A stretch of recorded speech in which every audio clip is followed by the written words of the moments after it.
All right, welcome back. This is the final hour of News Hour. And tonight, there's a lot of things that are happening in the country. Key among them is Azimio demonstrations that happened on Monday. And apart from that, Azimio says next week there'll be two, and going forward there'll be two until the president hears that voice.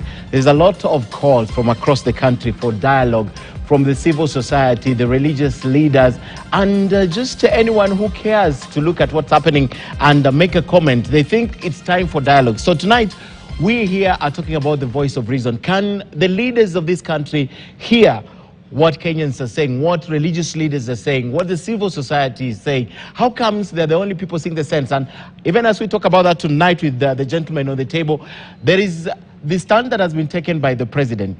He says he'll operate within the law and according to the law. There will be no handshake. Everyone has to keep to their lane. The opposition has to keep to their lane. And of course, the government has to keep, the ruling party or the ruling class has to keep to their lane. Apart from that, the Azimio leadership have said there will be no handshake this time around. Looks like a standoff that is not healthy for the nation. We're already losing billions. According to Gachagua, on Monday, by midday, we had lost 2 billion. And that's where I bring the gentleman on the table tonight. Thank you so much, Archbishop, for coming.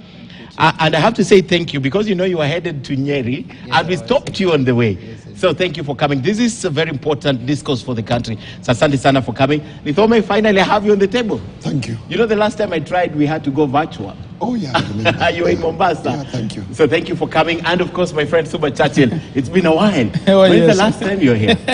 I attend the Dibal's program. Oh, Dibal? Every Friday. Now you don't favor me, you only favor Dibal. I'm always on this table on Friday morning. Oh, but not with me. So thank you, gentlemen, for coming tonight. Let's begin where the president left it this morning, because that's a very good point to begin the discussion. The president says he will deal firmly and decisively to people perceived to be saboteurs of the economy. At the back of what Azimio said, do you think that statement is helping or not helping, Suba? I think the president's statement could be described as brinkmanship. It's not helpful under the circumstances. We had a moment, you remember, when the president visited parts of Western Kenya, and the opposition leader, Raila Odinga, urged his elected leaders from the region, to troop back there and welcome the president. And we thought, that thawing of relations was very good and ideal. But we now realize that the situation is so poisoned to an extent that everybody is saying no dialogue. Because when people say handshake, people appropriate terminologies as if they were the inventors. Handshake had its moments. Mm-hmm. And it's not every moment that there'll be a handshake. Okay. There were circumstances peculiar to that time in 2008 that led to the handshake. Before then, we didn't have these terminologies and phrases of handshake. So it is, for me, absurd that it is His Excellency himself who is saying there'll be no handshake, as if he is the creator of the phrase. That is something that came about between the leaders of that time, and nobody has asked for it anyway. Mm-hmm. Who asked for the handshake? No, I mean, a lot of leaders are asking for the handshake. Forget about the two. Yeah. A lot of leaders, the religious, haven't you heard religious leaders calling for it? For me, the handshake should be replaced by dialogue. By dialogue. Ideally, people should be dialoguing round the clock. Okay.